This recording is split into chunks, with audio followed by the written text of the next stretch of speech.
the Forged and Unbroken podcast. Please go to sleep. Oh my gosh. Okay. So you did not get into acupuncture and Chinese medicine right out the gate. No. You took a separate journey. You kind of went around the bend, right? I did. So what was the change for you? You were like, I need to make a switch. What happened? So I was in the corporate world, and I was responsible for, I had a big job. I was responsible for marketing and innovation for a global team, which put me on the road a lot internationally. So I would do these like long haul flights and be gone for 2, 3, 4 weeks at a time. And it was very, very stressful because it was a lot of reporting upwards, managing strategic marketing plans, managing big innovation budgets and marketing budgets. It was just a big job. And I was sick all the time, and I began to realize that this was probably a slow death for me. And I didn't really want to go in that direction in my life. I think one of my superpowers is I can see really far beyond the tip of my nose, right? So I can like envision what I want for my life and how to get there, and I just kind of go. That's a great analogy. Do it, right? Yeah. So I just made this decision. I had gone to Sao Paulo, Brazil, and I was sick there. I had a cough, and I had never had acupuncture before. I think this was like 2017 or something. And my colleague there, she's Portuguese, of course, and she was like, I'm going to hook you up with my massage therapist. You need some relaxation during this trip. And I was like, that would be amazing. And I do not speak hardly English, right? But I also do not speak Portuguese or Spanish. And I go to this appointment and nobody in the office speaks English. I understand this woman tells me in this room, take off your dress and lay on the table. So I'm like, okay, cool. And I lay on the table and she starts sticking needles at me. And I was like, this is not massage, this is acupuncture. Yeah. And I felt fantastic afterwards. And so I kept doing it when I got home and just reaped benefits from it, I think, in my own life with my own health goals. Mm-hmm. And in this journey in my mind of, I don't think that this job that I'm in is sustainable long term, I began to imagine myself actually doing acupuncture and getting back into helping people. So my background is I'm a registered dietitian, right? And I worked in hospitals and helped people in that way. And I really miss doing that. So I just made this like light switch decision. When I make decisions, I don't really waffle. I don't need a lot of counsel. I just kind of like, it is what it is. The light switch flips and there I'm off. That's like amazing. I'm going. So yeah. So at 40, I quit my job and went back to acupuncture school. That's awesome. And that is how many years? I'm 45 now, so 5 years. It was 5 years of school. 5 years. Oh, so it was 4 total years of school. So it was supposed to be 4 total years of school. I did it in about 3. Oh, hell yeah. Because I'm also like a freight train with things, which is a pathology that I deal with, I think, where if you give me a goal and you set me on a path to do something, I'm going to get it done as fast as I possibly can, right? Yeah. So, yeah, I did it in about 3. And I've been practicing for about 2 years. So, and yeah. now it's Dr. Laura King. Yeah. Hell yeah. I know. That's it's amazing. Crazy. It's crazy. So you burn the boats, pretty much, so to speak, and you're like, no, this is happening. You made a massive switch from an international global company, and now, like, I am going into this side of medicine. Yeah. It is, so what is the formal term? Because I feel like it's, got a bunch of, for lack of better words, like nicknames. Like Eastern medicine, voodoo. I know. Like what is the formal term that you use? And let's talk about some of the misconception of what Chinese medicine and acupuncture is. Let's dig in on that first, because as soon as somebody says it, a ton of preconceived notions come up. So let's just root this out right now. Sounds good. All right, so starting with the title of it, we're kind of, as a profession in this country, we're kind of going through a little bit of a challenge figuring out what we should be called, right? Because you're right. We have been Chinese medicine. We have been traditional Chinese medicine, East Asian medicine. And there's lots of different titles. There's not a lot of consistency between states, even how they call us. But in Maryland, I normally look to one of my teachers who Chinese medicine has been in his family for like 25 generations, I think, which is like something like 400 years. Yeah. So he wants the medicine to be called Chinese medicine because it like honors its roots. It's a 5,000-year-old medicine, right? It kind of honors where it came from. And where our theories and our protocols are based. So when I refer to what I do, I talk about Chinese medicine and or traditional Chinese medicine. The terms are interchangeable. Gotcha.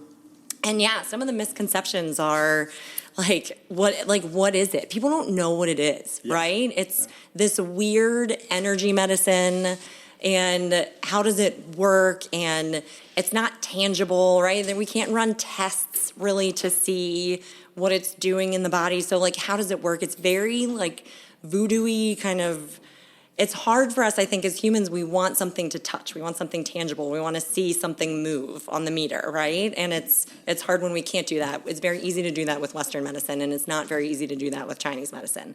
So yeah, I think a lot of people are really confused about what it is, what it does, and that creates distrust. And I think the other thing is people know it as needles, right? And Chinese medicine is acupuncture, it is needles, but it's also a whole bunch of other modalities that we can incorporate into a session.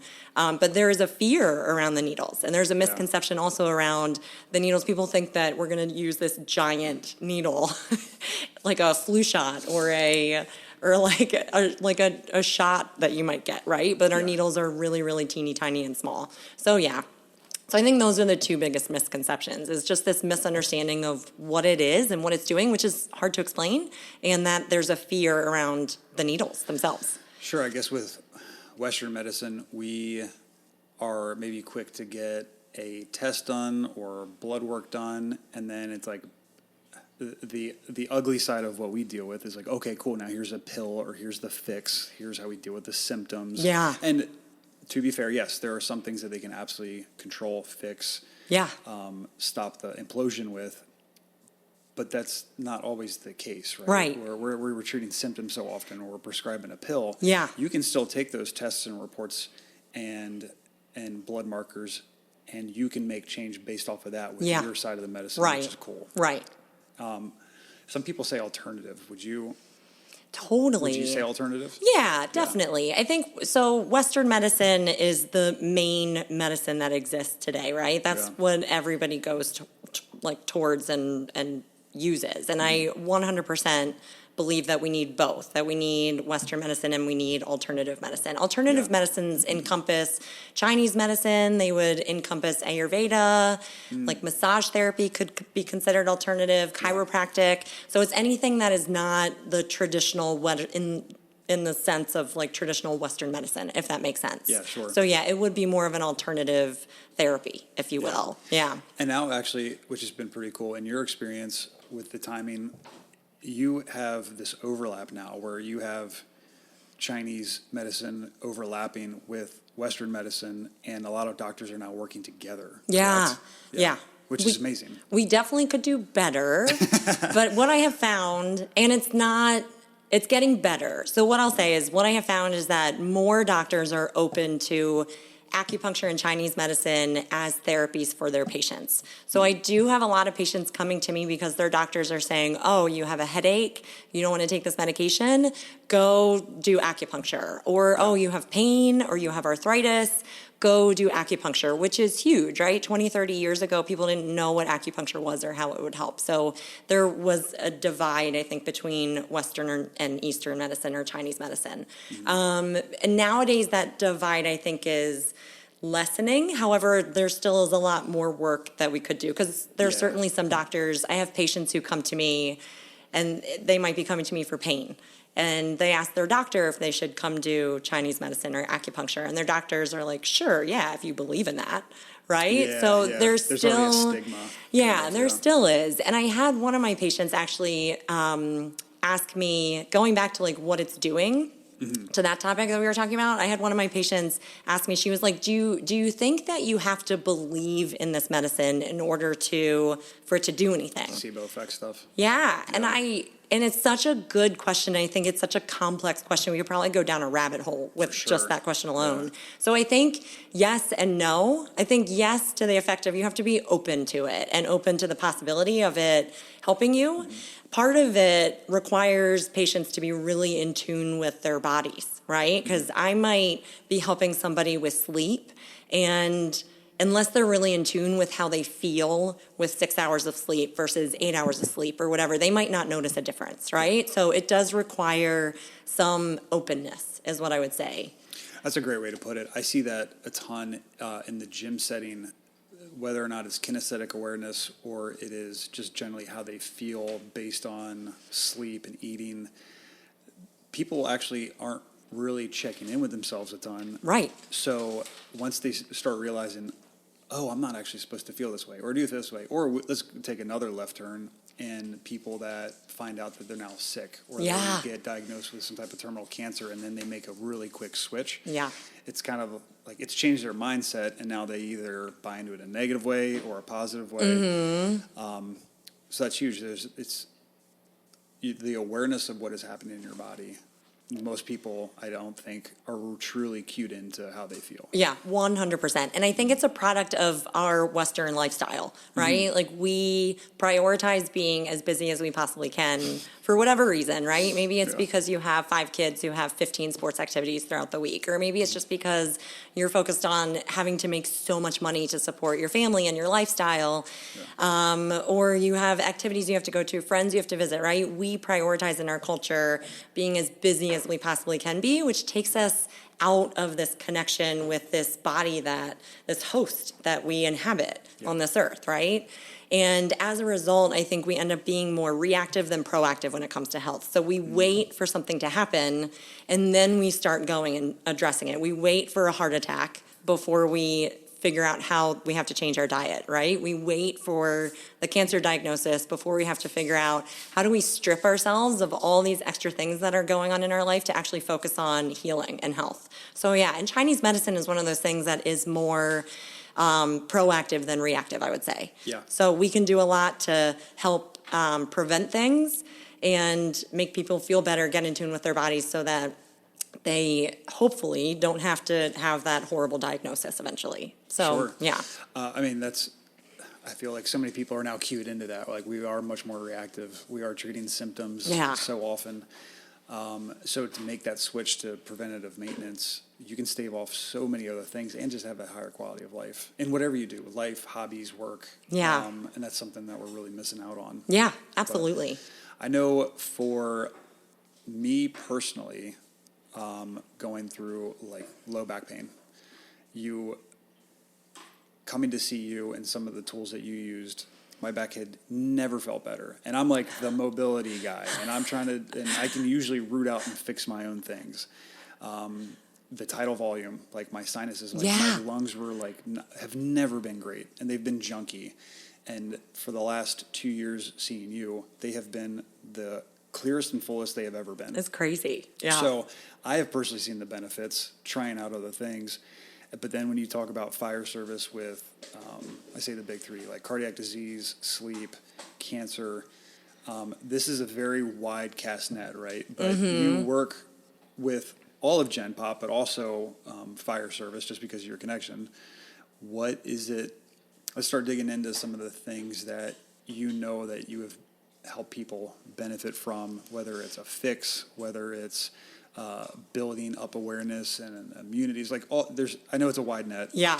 And now you have well over 2 years of actual in the streets practice. Like, let's start hashing this out. Yeah, absolutely.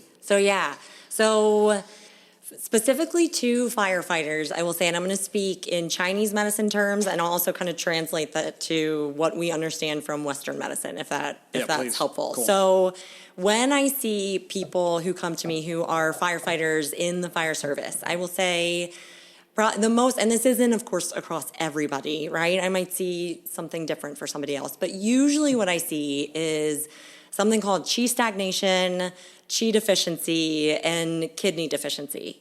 And so I'll start with qi stagnation. Usually, qi stagnation, basically what that looks like and means is that qi is not moving as smoothly in the body as it should.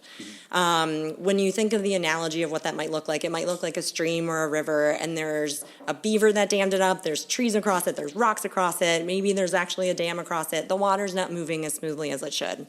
And that can manifest as several different things from what we understand in normal English language, right? So for you, that is pain. That was like low back pain for you, right? Is chi stagnation. It could also manifest as severe stress, severe anxiety. It could manifest as issues with sleep, for example.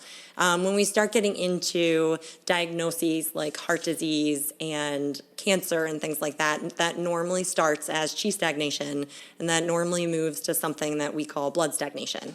And so one thing that I can do when I'm seeing patients for kind of the preliminary condition that I would diagnose as chi stagnation is that I can make sure that their chi is moving so that doesn't progress to a blood stagnation type of thing. And of course, these are Chinese medicine diagnoses, right? Yeah. That's basically what I'm doing when I see a patient is I'm trying to translate whatever they're telling me, whatever I'm palpating on their body, whatever I'm seeing in them from a Chinese medicine term into or diagnosis into a Western medicine. Like, this is not a diagnosis yet, but this could be a potential down the line kind of thing. Yeah, you're very much doing detective work, right? Yeah, which is so fun because that's, I mean, it's hard, but it's also so much fun because someone might come see me for low back pain, but I also might read on your pulse that your lung chi is low, right? And that I can do some extra needles to help improve your lung chi, right? Yeah. So that's chi stagnation. Chi deficiency, I would say, is normally it might manifest in somebody as a feeling of extreme fatigue. It might feel like heaviness. It might feel like you're slogging through sand or water during the day. Chi deficiency, I think, is pretty common amongst firefighters and most of the like Gen Pop people that I see. Because in our culture, we again prioritize being really busy, and we use a lot of that energy throughout the day. We might not replenish that energy by getting enough sleep or really healthy foods, and therefore we become deficient in chi. And chi deficiency is normally a precursor for chi stagnation. So it's kind of like it can start here and it progresses upwards, right? So that's another thing that I commonly see with fire people population that I come across.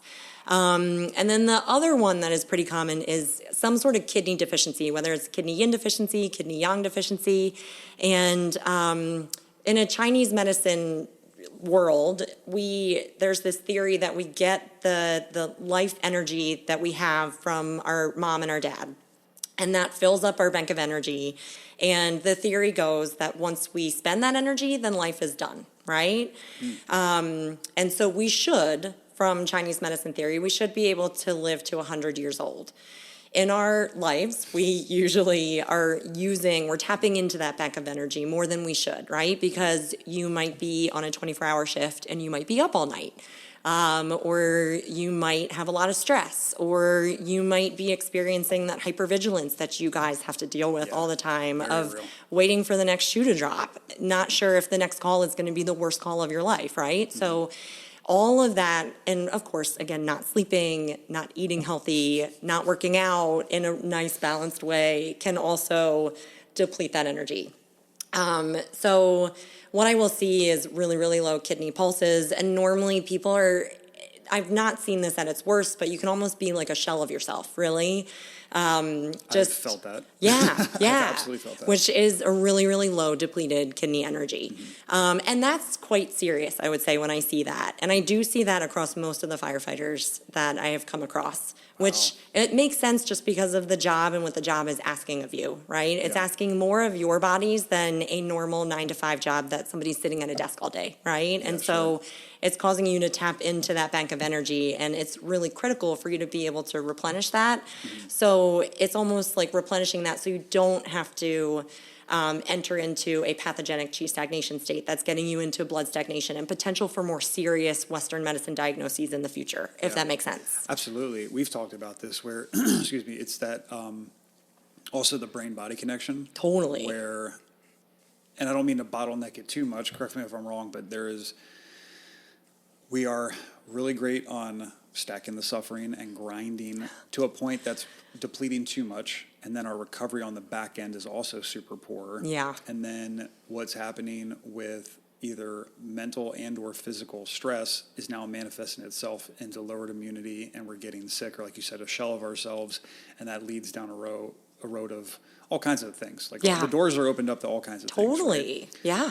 I've totally felt where I get to certain points in my career where I've been so depleted that I know I have gotten sick and injured when I otherwise would not have, because my body is just in that like red recovery state. Yeah. You know? Yeah. And that's what you're seeing with us. Yes. Yeah. Yes, absolutely. And luckily, I'm seeing most people in a state where we can work towards, and I also, during when I'm seeing patients, and most Chinese medicine practitioners will do this, where we'll also try to like coach you on take a nap if you can, right? Like don't try to work all the overtime shifts, right? Take a day for yourself, right? Get to know your body and what your body is asking you to do. So there's ways that you can prevent getting to that point and come back from it if you do get to that point. And I try to coach you guys when you come into my office to try to not get to that point. So let's dig in on that. Yeah. Because we are really bad at that. I know if I sit still for a day, if I got completely crushed at work and I can get in like a quick nap, to me that's like, wow, I really like chilled out today. But it's because all the alarms were going off and I had to sleep. Yeah. We are not good at slowing down. We fill our days with stuff. Totally. It's very much a personality of the fire service. What are you telling people to be like, no, not only is this okay, it's necessary. Yeah. How do you change? What's the mindset shift that you're trying to create to do that? Yeah, dude, it's hard, right? Because it's a lifestyle. That go is a lifestyle, right? Yeah. It's just like trying to change somebody's diet. It's ingrained in you. Mm-hmm. It's something that you grew up with. It's really hard to change. So one thing I try to start asking patients to do is to start getting comfortable with getting out of your mind and into your body and trying to figure out what your body is telling you. Because here's what I find is in our culture, we are really good at living in our heads, and our heads will tell us, I don't need to sleep because I have to mow the lawn and I have to, go to the gym and I have to cook food and go to the grocery store and do 15 million chores and whatever else your mind is telling you to do, right? And the challenge is that our bodies are so much smarter than our minds. And I think that's one thing that we in Western society don't realize. We flip that almost. Totally. Yeah, we flip yeah. Our bodies are so much smarter than us. And it's so interesting. In Chinese medicine, the brain is important, but the primary organs are located in our torso, right? Yeah. Like from our neck down is where those are where the most important organs are located. And our marrow, which is part of our brain, is in our kidneys. Our spirit it's between all of the different yin organs in the body, right? So our brain is contained in those organs. It's in the body. And one thing that we can start doing to help ourselves is get to a place where we are, trying as best as we can to get out of our minds and asking our body what we need in the moment, what is the right decision to us, and just listening what the body is telling us, right? So even an example I have of that is I had a patient who had horrible neck pain for like 20 years, and she was faced with this potential surgery. And she didn't really want to do the surgery because she thought it would make the neck pain worse. Mm-hmm. And so one thing I coached her into doing was sit with it. Ask your body, and this is something that everybody can do, right? Take two scenarios. Whatever the one scenario is. For her, it was do surgery. That was scenario A. Scenario B was don't do surgery, right? And sit with scenario A for moments, minutes, days, hours, whatever it is, and notice what your body is telling you.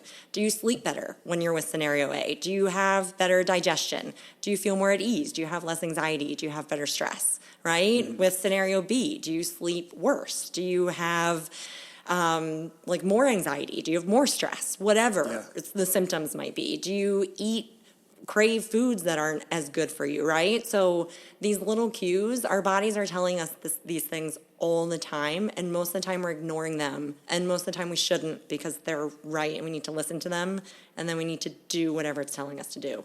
So that's where I start. That's just... If that makes sense. Oh, 100%. And we've done this together, and I've seen you do it with other people. In essence, it's almost a bit of a meditation, right? It is. It absolutely is. And people know that when you get to a certain point and you start thinking about it, we'll keep it small, like, hey, I need to go to this event, but deep down you really don't want to, but you're going, and then anxiousness builds up and your breathing rate goes up, and then maybe you get some stomach discomfort. Yeah.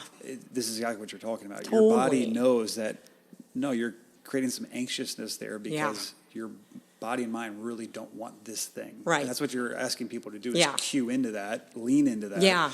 And almost go to a slightly meditative state to figure out if this is actually good for you or not. Yeah. And then the second part of it too is giving yourself permission not to do the 15,000 things that are on your list, right? And it's okay to do that.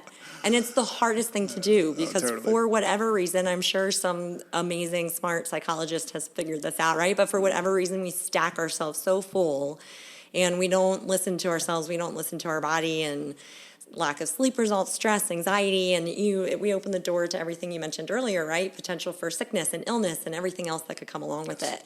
It helps us to get to a place where we allow ourselves permission, like we give ourselves permission to take the nap or to not mow the lawn today or to, you know what, I'll go to the grocery store tomorrow or whatever it is. Give yourself permission to just sit and do nothing or to rest, right? And it's very, very challenging to do, and I get that. It doesn't happen overnight. It takes a lot of practice. It's something I still do, like I mentioned earlier. I'm the freight train. Yeah.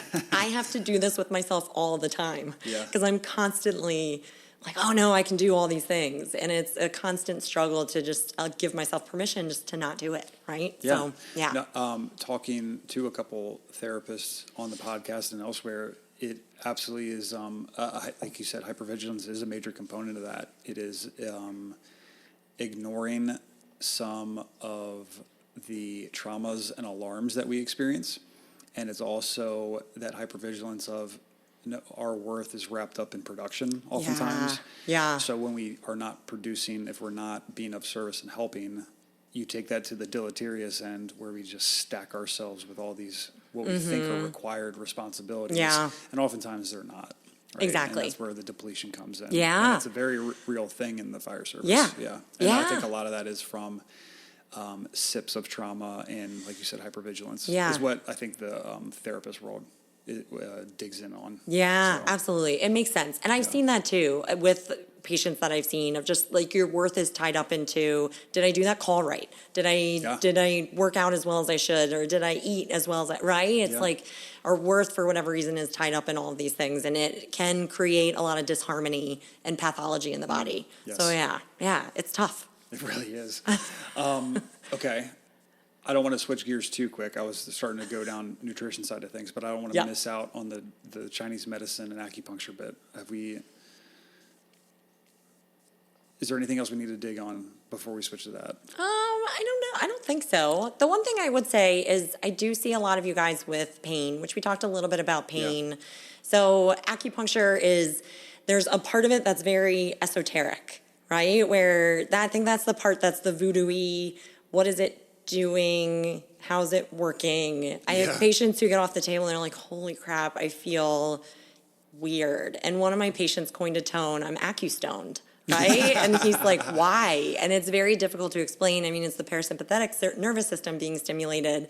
But that's the more esoteric side of it. There are sides of acupuncture where it is very physical. So there's things that we can do to help with pain, because you guys are not immune to pain also, right? Pain and injury and how you push your bodies and what you're asking your bodies to do. It's telling us something. Yeah. So I will say, to like the firefighter population, don't overlook Chinese medicine as being something that you can do to help manage physical conditions like pain and kind of get you back into the game, right? Because I see some of you guys you have pain conditions, you're off the floor, you have to do day work, and it's the funniest thing. Every single one of you is mad about it and itching. How fast can you get me back to work? Like, I can't stand this, or I'm off work, I can't even do day work or whatever, get me back on the floor, right? Yeah.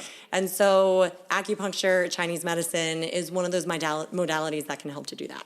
Awesome. So that's the other piece of it that I would say. We talked a little bit about like the esoteric part of it and the physical part. There are actual things that we can do to help.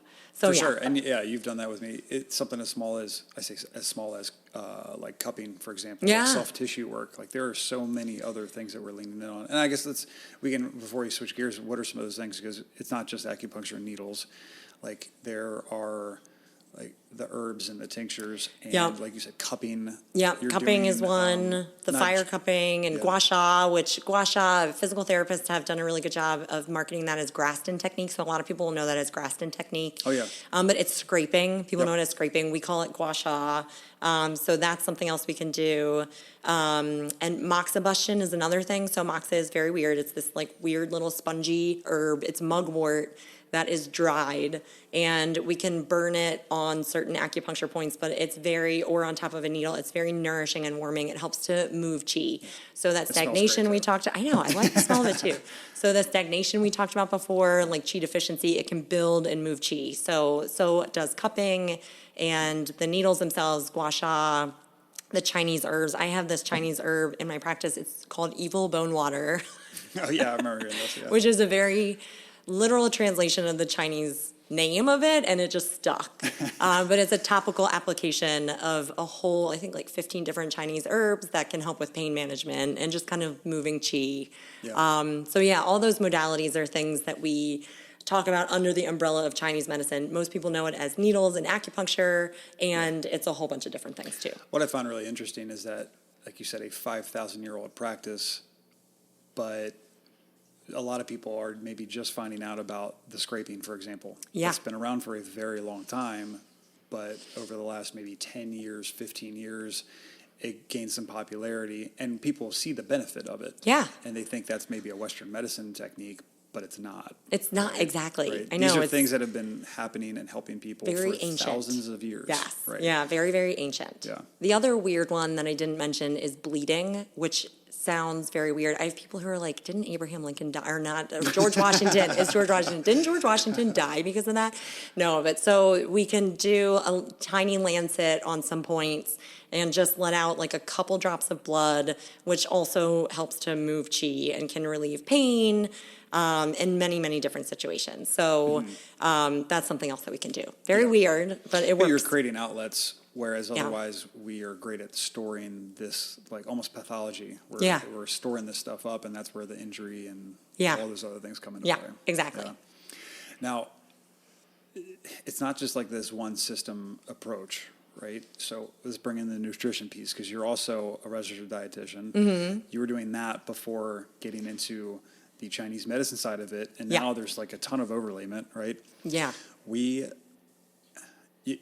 There's that quote, you can't outrun a bad diet or whatever, but there's so many analogies to life. Like you can really, truly get healthy in the kitchen, for lack of better words, and you can do all the right things that you think you're doing, but if the nutrition piece is not dialed in, if you're not having nutrient-dense foods, you're still missing a major piece of overall health and wellness. 100%.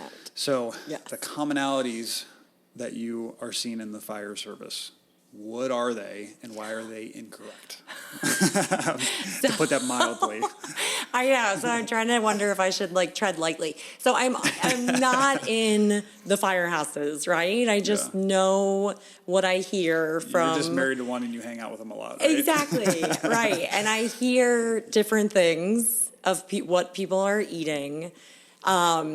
So what I hear the most, I think, is that people are going in the firehouses are going towards convenience, probably more so closer to like the fried type of thing, low vegetable, low fruit intake kind of meals, more ultra processed type of foods that are really easy to get and convenient and taste really good, right? Massive ingredient labels. Yeah, big ingredient labels with stuff that we don't know how to pronounce and probably should not be in the foods that we're eating, right? So that's what I hear more often than not of what is being prepared at the firehouse for dinner. And of course, that's not for everybody, right? Because Ryan's shift is known as like the vegan shift or like the healthy shift, right? Yeah. And they're not, but they tend to eat and cook more balanced meals with lots of vegetables and healthy things included. That's the core of the meal. They're built around those things. Yeah, which is exactly. What it should be. And honestly, nutrition is all about balance, which is the hardest thing to do, right? It's about get your protein and get your starch or your carbohydrate, but also get plenty of vegetables, right? Yep. So try to make half of your plate non-starchy vegetables if you can. And I think that's what his shift tries to do. They still eat the meat, they still eat the starch, and they try to also incorporate healthy cooking methods, lower fat type of things. I know what they do because Ryan is constantly like looking up recipes, right? They do a lot from scratch also and try to avoid the ultra processed foods as well. Ultra processed it came about because we needed to feed millions of people in the country, right? So that's why there's so many ultra processed prepackaged items on the shelves in the grocery store. And they also have the happy circumstance of having really high fat content, possibly more sugar, possibly more cholesterol, and added ingredients that aren't necessarily supporting us, right? To make them more shelf stable, you also have to make them taste better. Exactly. So throw a ton of junk in. Yeah, and they also have to be cost effective, and so manufacturers have figured out how to do that by making it taste really, really good. And down the line, then you say, okay, well, is it now addictive, right? Am I craving these things? And the answer is yes, right? Yeah. And so research has come out talking about people who, and it's more observational research in nature, but it talks about people who are more inclined to have multiple different diseases, diabetes, heart disease, cancers, are those who are eating more ultra-processed foods. 100%. So there's this, recommendation floating out there that we should try to get less than 3 servings of ultra-processed foods per day. So if at the firehouse you're having like tater tots and like cheesy broccoli for dinner, and I don't even know what else. Some sort of, maybe it's some sort of pre-cooked meat, like a sausage or something. Yeah. That entire meal, save for like the broccoli that's under the cheese, is ultra processed, right? So the goal, I would say, would be to move away from that if possible and try to get more, like less ultra processed, more balanced, kind of more scratch, more veggies, fruits, etc., more natural type of things. Yes. If that makes sense. 100%. I see it also in my settings with either family or as a trainer. We have people that follow those poor lifestyle habits. I think being sedentary is, now they're calling that diabetes type 3, I think, right? The sedentary lifestyle. And we have been able to get people off of medications, no longer a type 2 diabetic, when they start moving and they start eating more nutrient-dense foods. Yeah. So you can reverse it. It just takes a massive amount of work. It also took a massive amount of work to get to that state. Yeah, And so absolutely. people like, oh, shoot, I'm all of a sudden a type 2 diabetic. Well, no, it took a while to get you there. It might take you a little bit to get back, but I'm telling you, it's worth it. Yeah. When I was floating around, not assigned to where I'm at now, it was very common. People have this conception of like, all right, so let's get a protein. We got hot dogs and hot dog buns. Okay, well, that's a low-quality, non-nutrient dense food. All right, we need a starch. We got tater tots. Okay, let's get a vegetable. I got corn, right? So it's just super high carb, very simple sugar, low nutrient dense, and people don't know what they don't know, but that is very common. They think, hey, I'm crushing all 3 of these things right now. I got my carb, I got a vegetable, I got a meat. We're good. Yeah. Right? But we're missing the boat. Right. Yeah. It's hard. And even making like a little tiny change in that could make a big difference, right? Yeah. And it's hard too because diet will, like eating like that, especially in your job and having calls all night, for example, the person who eats that way would probably feel like crap the next day, right? And be exhausted and tired and not understand why they might chalk it up to, well, I was on calls all night. But eating that way is a major contributor to why you feel that way the next day. Yes. And it's hard to pinpoint that, but making even a tiny change in that meal, like switching out the corn for like a salad or broccoli or something like that, and maybe switching out the hot dog for, I don't know, like a grilled chicken breast or something like that would make a difference, right? Yeah. Oh, Keep the tater tots in, that's fine, right? My philosophy is make small changes like little things that you can do to not be overwhelmed, and you'll eventually get there, right? Yeah. So that's I'm currently signed to a relatively busy house, and we have 12 people on shift, and sometimes with other people coming in, we might even have more. And we have taken a little spin off of the fast food industry, so to speak, but have done a healthy spin on it where we can feed a lot of people. It's nutrient dense, and we can do it relatively quickly. And so that's great. our go-to are different types of bowls. So like kava, Love Greek that. bowls. Yes. So we get the protein and we season it to that, culture, so to speak. And then we're getting the cucumbers and tomatoes and onions and lettuce. We'll cook rice, and it's very quick to throw all these ingredients together, and now you can make a massive nutrient dense bowl. We'll do the same thing like Chipotle. It's the same thing. Now we just got the Latin flair to it, and you just start picking out different. We've done Indian.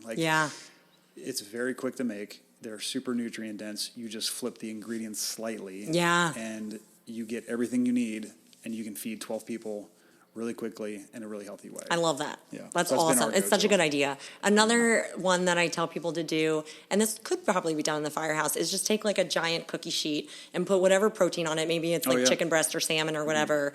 And then you also throw veggies on there. And then you also maybe throw like sweet potatoes on there or whatever. And you just cook it all together. Yeah, and the it's sheet like meals. sheet pan meal, right? Yeah, and yeah. that's so easy to do. You can season it really easily, and it's done, right? So that's something else I try to tell people to do. Because it doesn't have to be, I think when people think about eating healthy and nutrition, they get overwhelmed. Easy, and yeah. I It's get easy to it, do. right? Because right now, it's very challenging, I will say, to be a registered dietitian in this current environment because there is so much information out there about nutrition.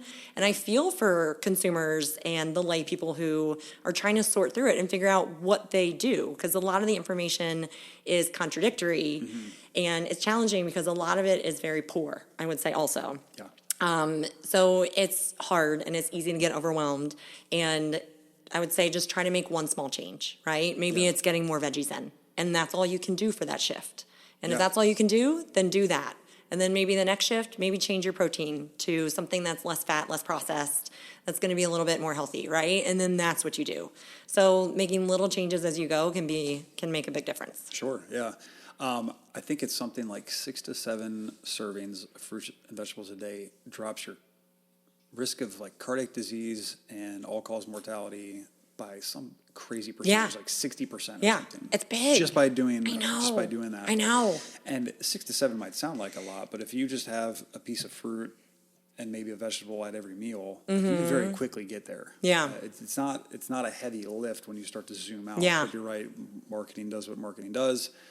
There's so much competing information out there, and people largely do get lost in the weeds. Yeah, Right? So yeah. they think they're doing the right thing, but unfortunately they might be digging a deeper hole. Yeah, it's hard. I have patients all the time who are like, I saw this on TikTok. And I'm like, oh, Of course you did. No. I'm like, oh, no, So this is a here we rabbit hole go. that I don't need to go down. But just last week with my friend Suzanne, we did a speech for a training conference about optimizing firefighter resiliency. And one of those things we were talking about the benefits of exercise and meditation and all kinds of stuff. But I started digging in on testosterone and how healthy nutrition and certain types of workouts like CrossFit can actually prop up human growth hormone and testosterone. And the reason I dug in on that is because I'm seeing a trend in the fire service, and some of it started in TikTok, where people are getting prescribed Adderall when they don't need it because it's an appetite suppressant and it can boost metabolism, so they lose weight. And then they go and get testosterone patches, pills, injections, whatever, because their testosterone's bottomed out. And so you're putting in all these stimulants. Some of these are amphetamine-based, which is a major precursor to also heat stroke. So in our gear, with our line of work, that's a major red flag, and that is now going to walk back your productivity, right? And if you just do these things like work out well and recover well and eat well, your testosterone is typically going to be fine. Yeah. And so I'm seeing people really quickly go to the quick fix, right? Yeah. And some of that's been through TikTok, and some of that has been through just poor information resources, or they're just looking for the quick, I'll even go as far as saying lazy fix. Because it is hard to do these things. It is hard to... It takes effort. It takes effort. It takes effort. But I'm worried about if this trend continues and where it's going to go. Yeah, it's like such a hard thing, I think. I struggle with this too, and I see this with my patient population also and I think it's part of who we are as humans. We have come so far in our technology, and we are so smart when it comes to health. So we think there should be something easier. There should be something quick that I can do, and I want it now, right? And so I don't want to wait. I want it now. And so then we very quickly go towards those things and we chase those things when they are potentially just going to create a snowball of potential other disharmony and pathology that you may have to deal with then down the line, right? It's like creates these branching roads, and it's like, holy crap, then you get lost in the woods, and it's very, very difficult to backtrack and come out of that. Yeah. When really, at the end of the day, and it's so funny when I sit across from a patient that I'm doing nutrition with, I'm like, it's actually really, really simple. Yeah. And you're going to be mad that you're paying me for this because it's so simple. Yeah. It doesn't have to be so difficult, right?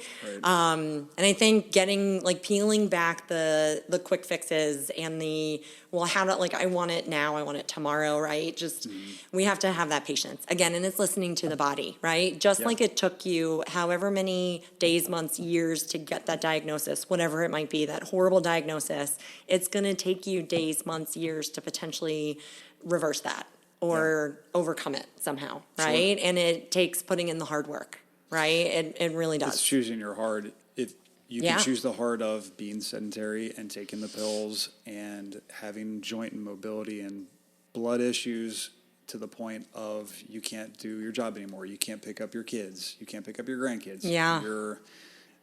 We just learned of a friend of ours who retired not long ago and is now going into hospice. Like there's all kinds of things. Oh, that's horrible. Yeah. Because he didn't take care of himself. Though. Yeah.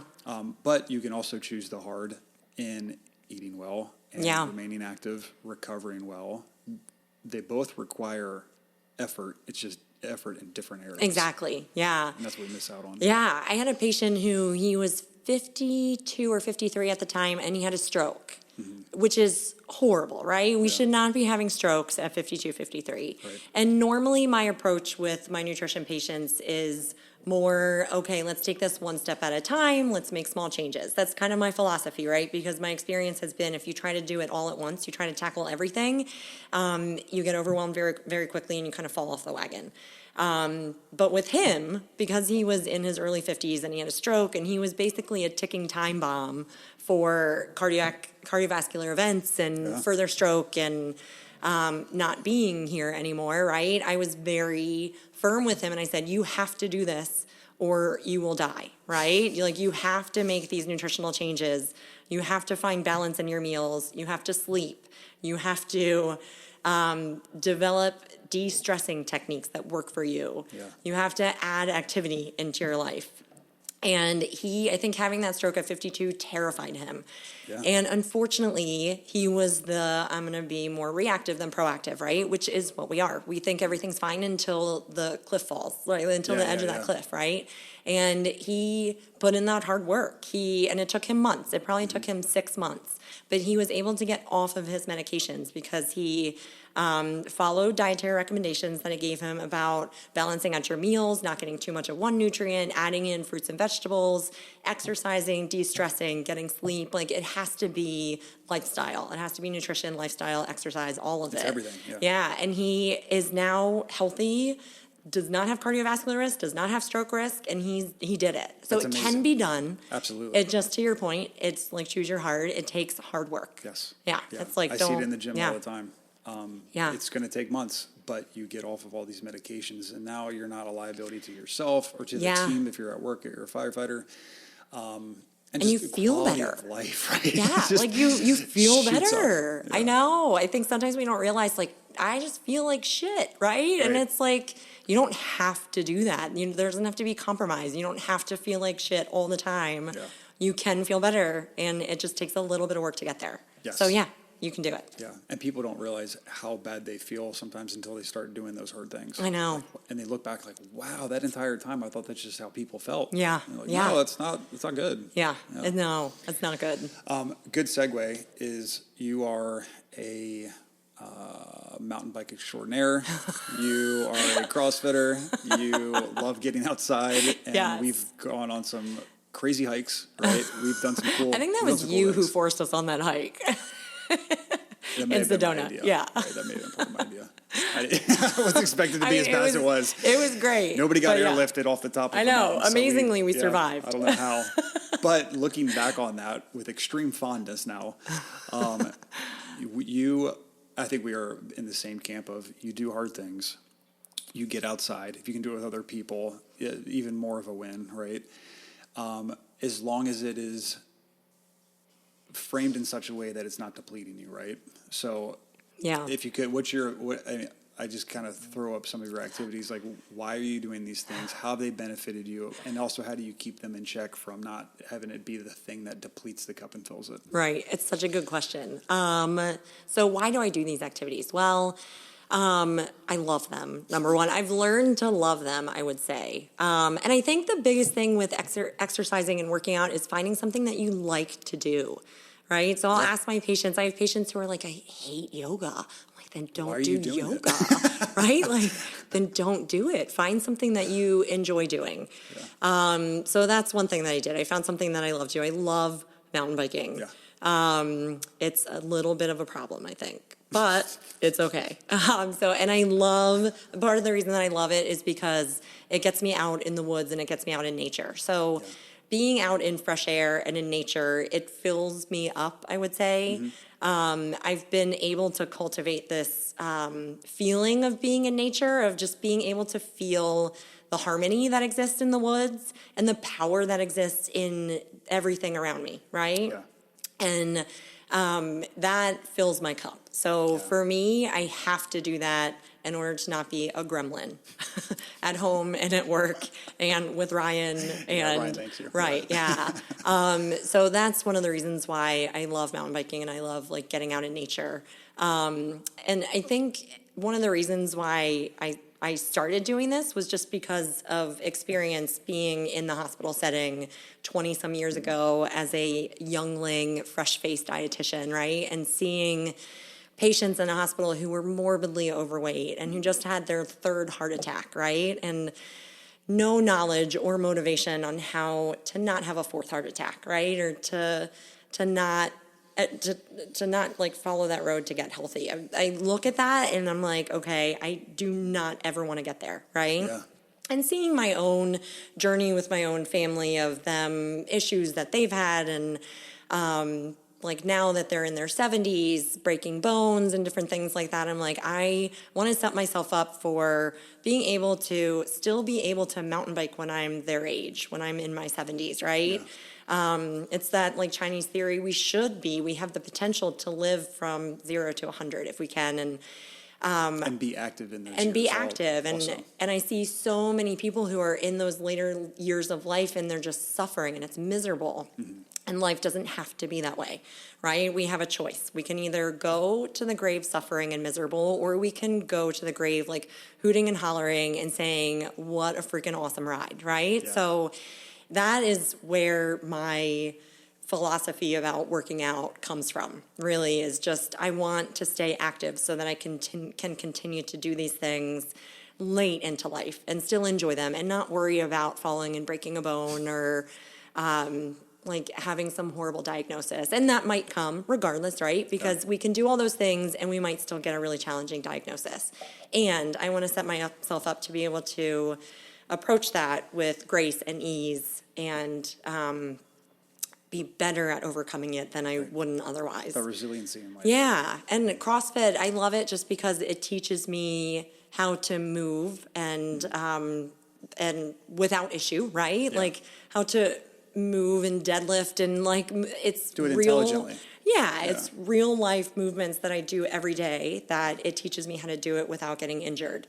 And I've seen changes. We did CrossFit, I think, from 2013 to like 2020, and then we stopped, of course, when COVID hit. And then we started up again when we moved to the new house. And on my body composition stuff that I get at the doctor's office, my body fat percentage dropped to like, I don't know, 12% or something ridiculous from 20%. Yeah, which is crazy. Especially for females too, right? Exactly. It's more challenging. That's amazing. It's more challenging, and nothing changed in my diet. That was really just because I incorporated weightlifting, right? Yeah. So I see patients who are getting older in my practice, and I'm like, you have to add weightlifting into your regimen, right? If you want to be able to walk and move and be upright without pain and issue later in life, like you have to do these things. So long story short, that's a long answer to a very simple question. For me, it's just kind of that vision again, that like seeing what I want to be in the future and how I want to be and how I want to feel, and knowing that doing these things will set me up to get there is why I do that. That's amazing. I mean, that absolutely resonates with me. It puts more quality back into the hobbies that you enjoy. Yeah. You can do them more effectively and, like you said, with less fear of injury or whatever else. You have better resiliency later in life. Like, there's not a downside to working out. Yeah. Sometimes even if you're doing it in a poor way, there's still not a downside. Yeah. You gotta be careful. Yeah. But yeah, like it is hard. It is hard because I've had moments where, you get busy and you don't go to the gym for like 2 weeks, or it's raining. Like we've had rain for now, I feel like forever in a row. Yeah, right. And I haven't been able to get on my bike, right? And I know that first ride back after not being on my bike for 2 weeks or 3 weeks or whatever, it's going to hurt a little, right? And it's hard, but the end game is what keeps me doing it. Right? Yeah. So I know if I'm not in the gym for 10 days because I was dealing with a sickness or something, I know I'm going to go and I'm going to not be able to lift as much as I could before, or the workout is going to burn my lungs. It's going to be hard. Yeah. But at the end of the day, I feel better, I sleep better, and it's that end game. It's that I want to still be doing this when I'm in my 70s, 80s, 90s, right? I still want to be working out, and I still want to be as healthy as I possibly can. Yeah. So I think that like futuristic thinking, which is from Chinese medicine point of view, like a very woody thing. It's very like being able to have this vision for your future, where you want to go, what you want to do, and being able to do it is very, very important to achieve that health. No, that's awesome. It's I very much preach process focused over outcome focused. A lot of people think of they try to shove things in to force an outcome, and if you instead manage the processes, you can deviate or make changes quicker, and you're doing all the process-driven things now to give you that healthy outcome with that vision in mind of what you want that to look like. And you're kind of manifesting that through your daily discipline. Yeah. And that's huge, and a lot of people miss out on that. It is. And I tried the other question you asked of how do I not overdo it? It's really hard because, again, like the freight train in me. And Ryan makes fun of me all the time because I'm like, I want to go for a ride and I'm going to be like 15, 20 miles. And he was like, why? So I don't know. So it's hard, right? Because I love mountain biking. It's a problem that I have to work on. So when I go, I have trouble turning it off. But I also, through being a Chinese medicine practitioner and being in school for so long for it, have been able to cultivate this ability to hear my body tell me no. Yeah. So I have gotten really good at taking time off when I need to, right? And the only way I've been able to do that is just to listen to my body and be like, I'm really sore today, or I just don't feel like it. And that inner voice in like my heart and soul that's like, take a day. And so being able to honor that, I feel like that has also helped me. I've seen benefit from doing that. For sure. And a lot of people who push themselves, that's fine, that's great, and I would encourage them to take a day off as well. Yeah, that is absolutely where we mess up. I'm going to grind through no matter what. That's going to have unintended consequences. Yeah. There's really good research of the smartest athletes in the world will still do the thing, but they temper it back because they listen to their bodies, and that gives them better longevity to come back the next day better. Yeah, totally. So that's super important. Yeah.